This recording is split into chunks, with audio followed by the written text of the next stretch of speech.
Araim Tovim, hello to my dear friends and congregants at Shiftei. We started a series this week called What is a Beit Knesset for? And in the first installment, I spoke about the Beit Knesset as a place of mifgash, of encounter, where we encounter God's presence, we encounter transcendence, we encounter something much bigger than ourselves. But I want to deepen this idea. I want to get to the essence of what is tefillah all about, and how does a Beit Knesset connect us to Hashem.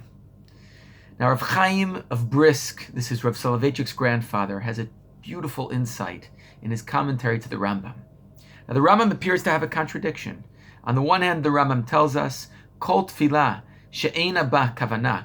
Any tefillah that doesn't have proper intention, eina tefillah, is not counted like a tefillah. On the other hand, and that means you have to go back and repeat the Amidah again.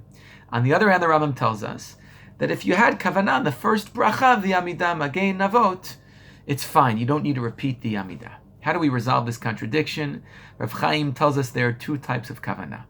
On the one hand, there's kavanah of understanding the words, and this, as long as you understand the words of the first paragraph, the first bracha of the Amidah, you do not have to repeat the Amidah. But there's another type of kavanah. And this type of kavanah means an awareness that we are omeid lifnei Hashem. And if a person does not have this awareness, their tefillah is not a tefillah. By definition, tefillah is, in its most basic foundational form, is an awareness that we are standing before HaKadosh Baruch Hu. Rav Soloveitchik, his grandson, picks up on this in The Lonely Man of Faith, and he tells us very beautifully, tefillah has one connotation only, to stand before God. We say a lot of words in tefillah. We repeat the whole Siddur. However, this is just the performance or concretization of tefillah, which is, and he says it's not really prayer itself. Prayer itself, in essence, is standing before HaKadosh Baruch Hu. Rabbi Dov Zinger has a beautiful sefer in which he collects certain poems, certain tefillot that he's composed. And he writes in one of them, HaTefillah od lifnei shehi bakasha, od lifnei shehi shevach, od lifnei shehi todah, hi mifgash.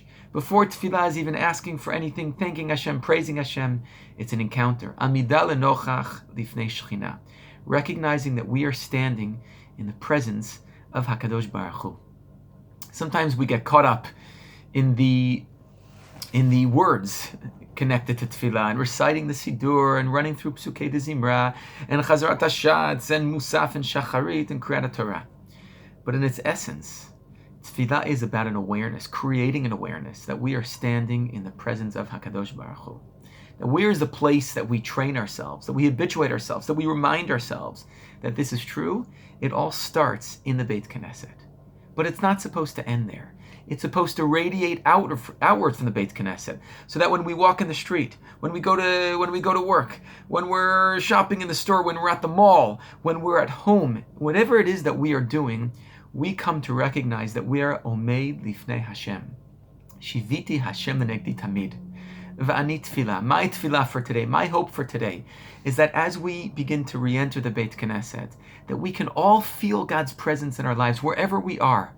That we could bring God into our lives, and we could feel connected to Him no matter what it is that we're doing. And it all starts in the Beit Knesset. Please God, we will recognize, appreciate the Beit Knesset for what it is for, and bring the sanctity of the Beit Knesset into our lives wherever we go from there. Wishing you a great day. Kol Tuv will continue the series over the next couple of days.